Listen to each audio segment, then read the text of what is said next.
New TV телеканалының көрсөтүүлөрүн күн жүрүш маалымат программасы улантат. Саламатсыздарбы? Аны менен мен Акылай Акыналиева тааныштырам. Алгач бүгүнкү чыгарылыштын кыскача төрмөгүнө көңүлүңүздөрдү бурабыз. Мурдагы саламаттыкты сактоо министри Космосбек Чолпонбаев кызматтык абалынан кыянаттык менен пайдаланды деген шек менен кармалды. Пандемияда жакынын жоготкон кыргызстандыктар мурдагы премьер-министр Абылгазиевдин дагы жоопкерчиликке тартылышын талап кылышууда.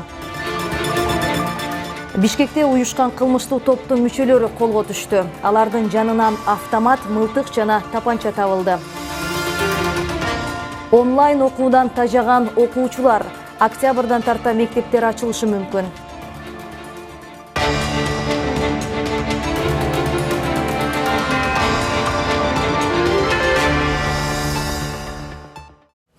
Нарында жер көчкү түшкөн Дыйкан Каракечи жолун тазалоо мүмкүн болбой калды. Бул тууралуу транспорт жана жолдор министрлиги кабарлады. Маалыматка ылайык, атайын комиссия жер көчкөн аймакты изилдеп чыгып, аны тазалоо мүмкүн эместигин аныктаган. Буга байланыштуу айланма жол куруу чечими кабыл алынган. Бүгүн 16 сентябрь эртең мененки саат 7ден тарта курулуш иштери башталды. Бир тилкени куруу мөөнөтү 10-12 күнгө созулмакчы. Учурда жолду салууга унаалар тартылып жатат деп айтылат маалыматта. Эскерте кетсек, 14 сентябрда Каракечи көмүр кенинде жер көчкү жүргөн тоодон кулаган таш менен топурак Дыйкан Каракечи унаа жолунун 37-чакырымын тосуп калган.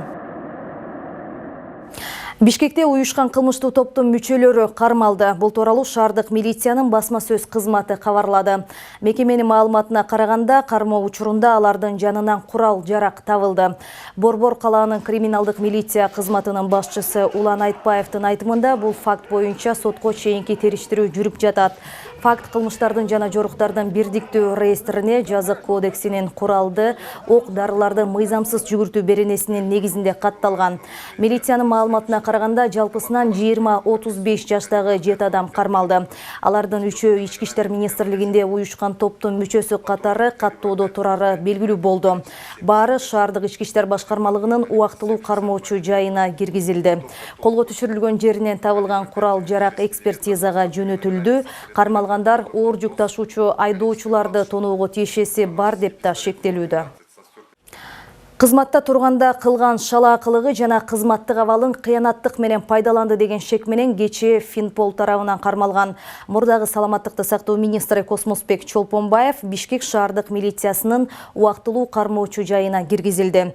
Экс-министрдин баш коргоо чарасын сот жакынкы 24 саат ичинде карап чыгышы керек. Чолпонбаевдин кармалышы күтүлүп эле жаткан, бирок пандемияда жакынын жоготкон кыргызстандыктар бир эле Чолпонбаев эмес, вирустун өлкөдө жайылышына жол берген мурдагы премьер-министр Абылгазиевдин дагы жоопкерчиликке тартылышын талап кылып жатышат.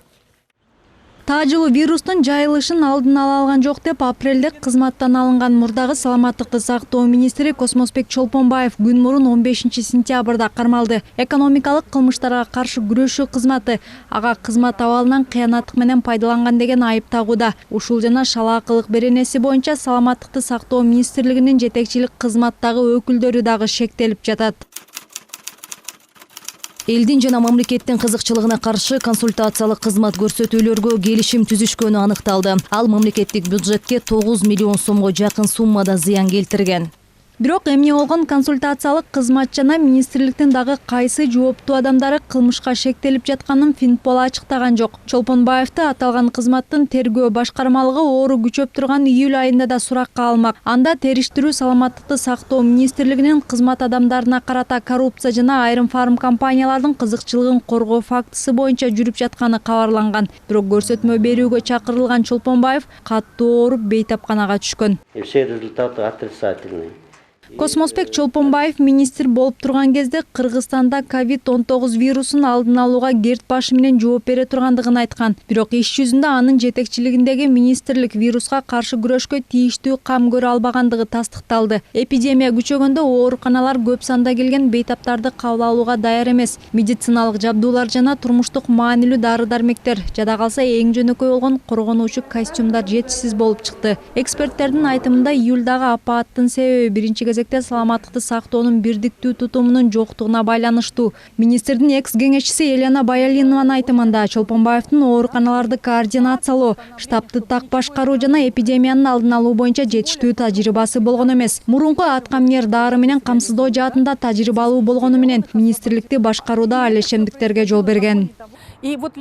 Пандемияга даярдануу үчүн министрликтин 3-4 ай убактысы бар болчу. Бирок бардык камылгалар эл көзүнө гана шоу сыяктуу болду. Премьер-министр чек ара бекетине барганда бир тарабы коргонуучу каражаттарды кийип турат, а чек арачылар бет капсыз турганын мамлекеттик каналдардан көрсөткөн. Ушундай жасалмалуулукту токтотушубуз керек. Мындан биздин жарандар жабыркап жатышат. Эмне үчүн жоготуулар көп болгонун териштиришибиз керек. Кантсе да саламаттыкты сактоо министрлиги баарын талдап, координациялап, божомолдорду түзүшү керек болчу. Анткени биздин мүмкүнчүлүктөрүбүздү ушул ведомство гана билет. Ал мезгилде министр жеңди төрөп иш кылып, эксперттерди тартып, даярдык иштерин күчөтүшү кажет эле. Тескерисинче жоопкерчиликти жарандарга жүктөйт, маска кийгиле деп. Саламаттыкты сактоо министрлигинин ишин башкаруу начар. Ошону моюнга алыш керек.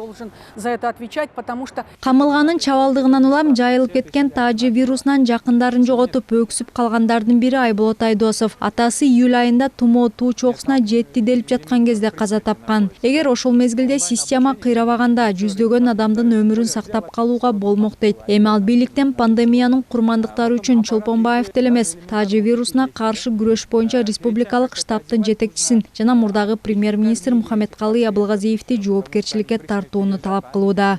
Анткени алар болсо ушундай себепке алып келип, акырында болсо Кыргызстанга кандай жардам берилген, кандай врачтар бизге келген, Чехиядан келген, Кытайдан келген, алар болсо бул жерде жөн эле такалап жүргөн эмес да, алар үйрөткөн биздин доктурларды мындай кылга, тигиндей кылгал деп. Бирок ошого карабай, канча адам согушта дагы мынча адам өлбөйт эле. Ушунча адамды өлтүрүшүп, азыр болсо эч нерсе болбогону кылып чуркап жүрүштү. Биз ойлойбуз, бул болсо жетиштүү эмес. Bundan дагы иликтөө уланыш керек.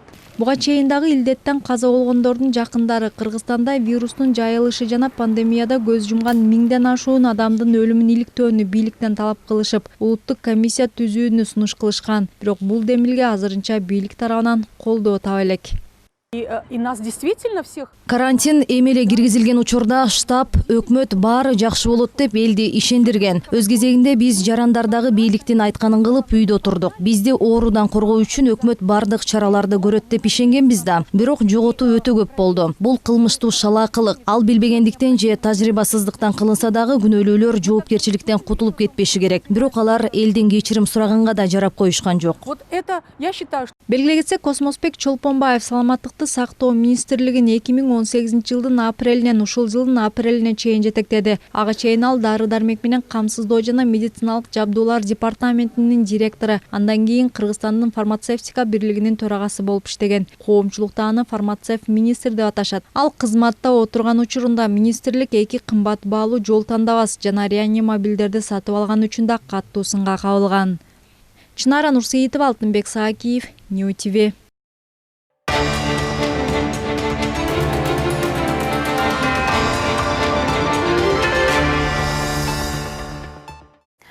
Кыргызстандагы этникалык кыргыздар үчүн өлкөнүн жогорку окуу жайларында бюджеттик орундарга сынак болуп, 15 киши билим алууга сунушталды. Бул тууралуу Билим берүү жана Илим министрлигинин маалымат кызматы кабарлады. Ага ылайык тестирлөөгө 19 талапкер катышып, анын жыйынтыгы менен рейтингде жогорку балл алган 15 талапкер окууга сунушталды. Калган 4-өө резервде. Сынак социалдык аралыкты жана тиешелүү санитардык эрежелерди сактоо менен уюштурулган. Мектеп, мугалим, класс, партаны сагынган балдар 2020-2021 окуу жылы 1 класстардан башка окуучулар үчүн онлайн башталды. Бирок убакыт аралыктан окууга окуучулар да, мугалимдер да, жада калса ата-энелер да даяр эместигин көрсөттү. Эгерде эпидемиологиялык абал жакшырса, октябрдан тартып окуучулар салттуу түрдө билим алып баштайт. Кечээ президент Сооронбай Жээнбековдун Билим берүү жана Илим министри Каныбек Исаков менен болгон онлайн кеңешмесинде октябрдан тартып мектептерде салттуу негизде билим берүүнү жандандыруу пландаштырылып жатканы сүйлөшүлгөн. Бул кабар азыр көптөгөн ата-эне жана окуучуларды кубандырып жаткан чагы. Темага Тазагүл Эмилбекова токтолот. Бишкектеги номер 80-чи мектептин 3-чү классынын окуучусу Медина октябрдан тартып билим уялары ачылышы мүмкүн деген кабарды угуп жетін албай сүйүнүп турат. Классташтарынын арасында алдыңкы сапта жүрүп, Мыкты окуучу болгонуна карабай сабактарга анчейин түшүнбөй жатканын айткан зирек кыз мектебин, мугалимдерин жана досторун сагынган. Мен көбүнчө русский языкка түшүнбөй калат. Эмнеге дегенге, ал жерде жөн тез айтып салат, эмне экенин билбей калам мен. Анан кийин ошого берке албай калам да, успеть албай калам, анан кийин берке албай калам. Анын эжеси жөндөн кое берет да баламды. А мектепте түшүндүрүп анан кийин жазабыз да биз. Ошондой беш коет. Көп балалуу үй бүлө үчүн дистанттык окуу оорчулук жаратууда дейт Мединанын апасы Нурзат айым. Анын 4 баласы тең мектеп окуучусу. Каарманыбыз эртеден кечке жумушта болгондуктан балдарынын окуусуна көңүл бура албай, окуу онлайн режимге өткөндөн бери алардын билим деңгээли төмөндөп кеткен. Айтымында чоң класстар үчүн аралыктан окуу бир аз жеңил болгону менен, башталгыч класстын окуучулары үчүн өтө эле оор. Мектептер ачылып, окуу кадимки режимде уланса жакшы болот эле деген шаар тургуну учурда ансыз деле санитардык нормаларды сактабай балдардын баары көчөдө жүрөт дейт. Иш жумуштан чыгып баргандан кийин убактым жетишпейт. Анан төртөөнү тең телевизордон болот, телевизордон бирөөнүкү гана жетишем, жетишпесем жетишпейм. Себеби сааттар бирдей убакыт болуп калат. Октябрдан баштап окуу ачылса жакшы болмок. Көчөдө деле балдар жүрүшөт, мурункудай чектөөлөр жок эч кандай. Андан көрө мектепте окушса, шайлоолордо деле азыр көптөгөн жерде чогулуп, эл көптөп эле жүрүшөт. Эч кандай санитардык жактан таза кармаса, мектепте деле жакшы караса, окуучулар деле өз убагында билим алмак. Кыргызстанда 1-класстан башка окуучулар онлайн окуп жатат. Бирок ар кандай себептерден улам балдардын баары аралыктан окууга толук тартылган жок. Алардын онлайн окууга толук тартылбай жатканына аз камсыз болгон үй бүлөлөрдөгү телефон, сыналгынын жетишсиздиги, кээ бир аймактарда интернеттин жоктугу себеп. Андан сырткары сабактарга катышпай, кара жумуш менен алек болгон мектеп окуучулары да бар. Тез арада мектептер ачылып, балдарга сапаттуу билим берилбесе абал күн сайын начарлап, балдар кароосуз калып кетип жатат дешет ата-энелер.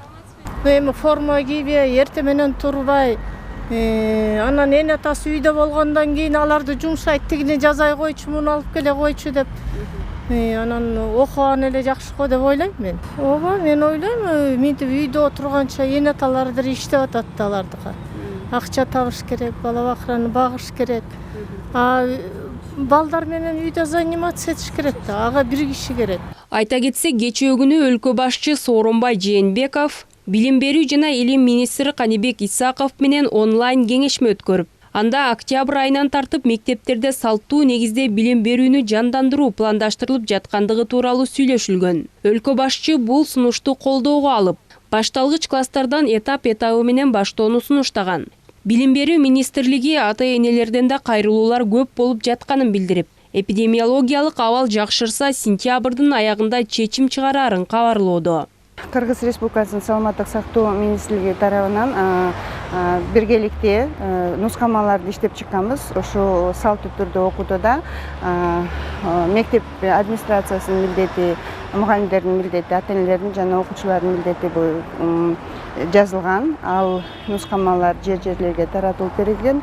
Бардык санитардык нормаларды сактоо менен, социалдык дистанцияларды сактоо менен окутуу кырдаал оңолсо, эгер уруксат берилсе, анда ушу бардык санитардык нормаларды сактоо менен жүргүзүлөт. Деген менен эл арасында күз айларында пандемиянын экинчи толкуну болоору айтылып, жаш өспүрүмдөр үчүн кооптонгондор да жок эмес. Анткени коңшу өлкөлөрдө катталып жаткан Кавасаки синдрому бизге келбейт деп эч ким кепилдик бере албайт. Тазагүл Эмилбекова, Гүлчорок Казымкулов, Нью ТВ. Кыргызстанда октябрь айынан баштап пенсия жогорулайт. Социалдык фонддун жетекчиси Медер Ирсалиевдин айтымында пенсияларды кайра эсептөөнүн жыйынтыгы боюнча орточо 397 сомго жогорулап, анын орточо көлөмү 6061 сомду түзөт. Ошондо индексациялоонун жыйынтыгы менен пенсиялардын өлчөмдөрү орточо эсеп менен 107%га өсөт. Натыйжада өлчөмү 4286 сомдон ашпаган пенсиялар эң аз дегенде 300 сомго, ал эми өлчөмү 4286 сом сомду түзгөн жана андан ашкан пенсиялар эң аз дегенде 360 сомго жогорулатылат дейт ал. Эрсалиев кошумчалагандай 689 миң пенсионердин пенсиясын индексациялоого 827 миллион сом, анын ичинен республикалык бюджеттин каражаттарынын эсебинен пенсиянын базалык бөлүгүнө 75 миллион сом, пенсиялык фонддун каражаттарынын эсебинен пенсиялардын камсыздандыруу бөлүктөрүнө 752 миллион сом кошумча керектелет. Жалпы бир айга керектелүүчү акча каражаты 1 сентябрга 4 миллиард сомдун тегерегинде акча каражат керектелинет. Ай сайын азыр эми бул жогорулатуудан кийин келерки 3 айга октябрь, ноябрь, декабрь айларына 829 миллион сом кошумча каражат керектелинет. Сасык тумоо жана курч респиратордук вирустук инфекцияга каршы эмдөө адамдын ооруларга карата коргонуу күчүн жогорулатат жана илдеттин күчөп кетишин алдын алат. Бул тууралуу республикалык ыкчам штабтын жыйынында айтылганын өкмөттүн басма сөз кызматы кабарлады. Саламаттыкты сактоо министрлигинин маалыматы боюнча сезондук сасык тумоого каршы эмдөө үчүн вакцина өлкөгө алынып келине баштады. Эмдөө өнөкөт оорусу барларга, кош бойлууларга, балдар үйүнүн тарбиялануучуларына, карылар үйүндөгүлөргө, мектеп-интернатындагы балдарга, медицина кызматкерлерине жана 65 жаштан жогорку курактагыларга ыктыярдуу түрдө акысыз жүргүзүлөт. Учурда вакциналар аймактарга жеткирилүүдө. Эмдөө иштери бардык үй-бүлөлүк медицина борборлорунда жүргүзүлөт.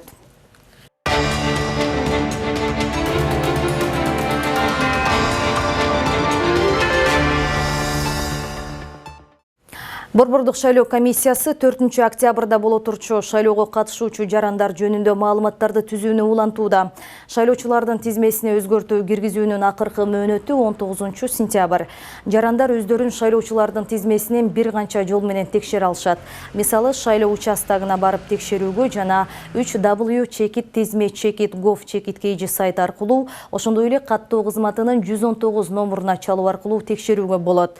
Мындан тышкары шайлоочулар үчүн уюлдук тиркеме иштелип чыкты.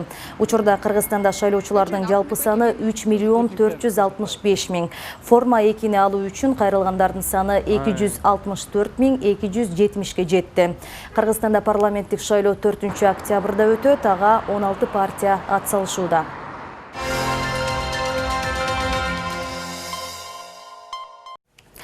Азыр болсо алдыдагы парламенттик шайлоого аттанып жаткан Мекенчил партиясынын жарнамалык негиздеги сюжетин назарыңыздарга сунуштайбыз. Белгилей кетсек, материалдын маани мазмунуна New TV телеканалы жоопкерчилик албайт. Мекенчил бол. Мекенчил партиясынын лидери шайлоо алдындагы эл менен жолугушууларын активдүү жүргүзүүдө. Камчыбек Ташиевдин Чүй облусунун тургундары менен жолугушуулары жыйынтыкталды. Лидер облустун ар бир районунда жана аймактарында болуп чыкты.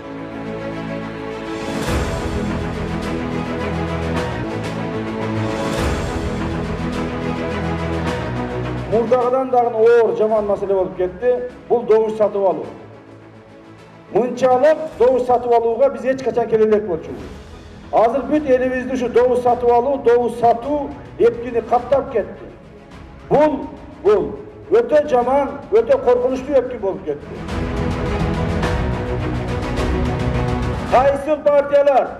Кайсы партиялар мына элдин алдына келгенде ой биз добуш сатпайбыз, ой биз коррупция менен күрөшөбүз, ой биз добуш сатып албайбыз, биз чынчылбыз деп сүйлөп туруп, анан үйгө барганда ошол партиянын атынан добуш сунуштап, акча сунуштап келсе, мына ошолор коррупционерлер туугандар.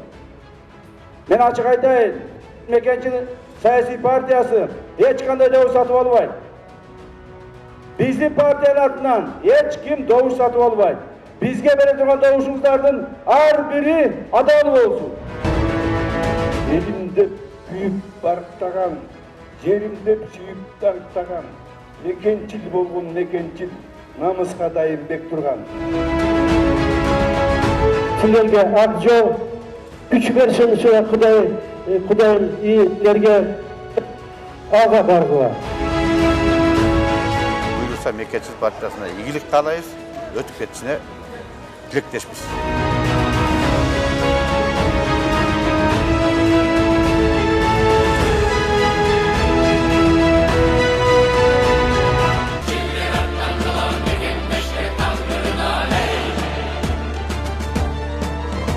Korrupsiyanerler hazır günde eldi satıp alam da hareket kılıp atışat. Korrupsiyanerler bar жерде eldi şıldırmay atışat. Elimizin doğuşların 2003 so'mga tenge atışat. Biz alarga ne aytishimiz kerak? Biz bugungi kunda mamlakatimizdagi ellerimizin doğuşu satıp alamiz degenler kimdir? Bular bizdin mamlakatin chiqqinchilari. Qanchalik aqchasi ko'p bo'lmasin, qanchalik mashinasi ko'p bo'lmasin, qanchalik boyligi ko'p bo'lmasin, al eldin chiqqinchisi. Alar bizni kelib shildinglayotishadi. Biz ularga yo'l bermashimiz kerak. Hech qachon bizdin ar-namusimiz tevelab turib, doğuşu satıp alıp durup, anan keyin kulüp жатқан korrupsiyanerlarga yo'l bermeshimiz kerak turganda. Tuğla partiyaga golosты belgile, mekençilge belgile. Mına men şu başынан жүрөм. Oşu akşam yigitlerdi koldoşunuz gerek. Koldop koyuңuzlardı men ötünem, hurmatly saylovchilar.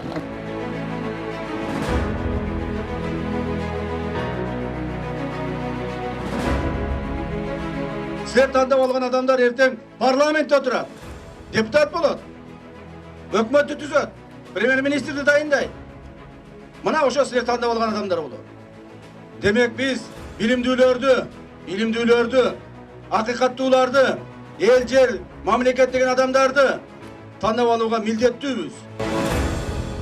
Көтөрөлүп, мекенчилик партияңызчы, мына камчы турат. Садыр турат. Үйүк бышып жүрүшөт эл үчүн. Ушуларга добуш берелик. Satılbaylık. Mekençiller atlandılar, mekenleşti tandırına.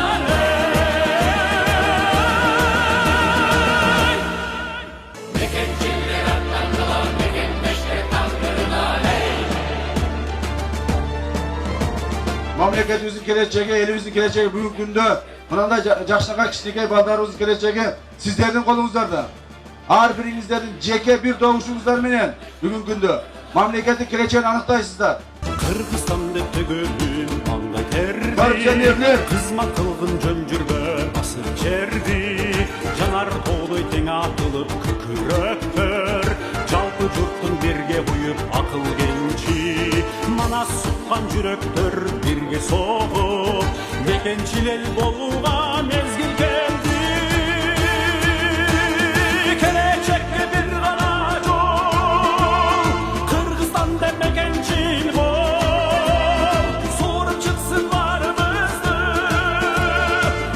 Biz janagın dep, hep de öyle akça toptoylu, hep de öyle doğuş toptoylu деген adamlardan emesiz. Bizge bergen doğuşuңар bizge dem bersin, güç bersin, adal bolsun. Biz oşo жоопкерчиликти сезейли. Elim maga doğuş berdi, akçası çok doğuş berdi. Suyup, kuyup, meni koldop durup, maga işenip durup doğuş berdi de biz сезейли oşo жоопкерчиликти турганда. Kır jondordan öçmesin kırgız izi. Hayratыңды пурчутпан кылыч мизи. Kırgızdı atam zamandan batırlar başlar kelген. Munalçılık kasiyet Kamçı Kıdırşayçı var benim baykaşımda da. Sesim gana jurttu saktay. Ansız takır maydalanak komiçi. Kelecekke bir gana jol. Kırgızstan dep mekençil bol. Sorup çıksın barımızdı. Süymenen sunulgan kol. Sayla tapma sazla düştü. Toni bette tokta küttü. Mekençiller atlandılar, mekenleşti tandırına ey. Mekençiller atlandılar, mekenleşti tandırına ey. Kanda eller mekençil. Tanı bilge tamırlı el mekençil. Kurnamızdan akıldı el mekençil. Salmadı doğu sabırlı el mekençil. Harcısı bek kadırlı el mekençil. Kanda eller mekençil. Чүй облусунун тургундары толугу менен мекенчил партиясын колдошорун айтышты. Эч кимге, эч кандай суммадагы акчага добушун сатпашын баса белгилешти. Ушуну менен Камчыбек Ташиев Ысык көл, Нарын, Талас жана Чүй облусунун жашоочулары менен жолугушууларын жыйынтыктады. Алдыда Баткен, Ош жана Жалал Абад облустарында эл менен жолугушуулар өткөрүлөт. Мекенчил партиясына добуш бер. Мекенчил бол. Бишкек шаарынын 10-Кичи районундагы Малдыбаев жана Токомбаев көчөлөрүнүн кесилишинде адам укуктарына арналган граффити дубалы пайда болду. Ал сүрөтчү Евгений Макшаковго таандык. Ал бул композицияны баллондор менен 2 күндүн ичинде тартып бүттү. Стрит-арт долбоору Эркиндик күнү коомдук фондунун демилгеси менен ишке ашкан. Калааны көрккө бөлөгөн көркөм композиция тууралуу кабарчыбыз баяндайт.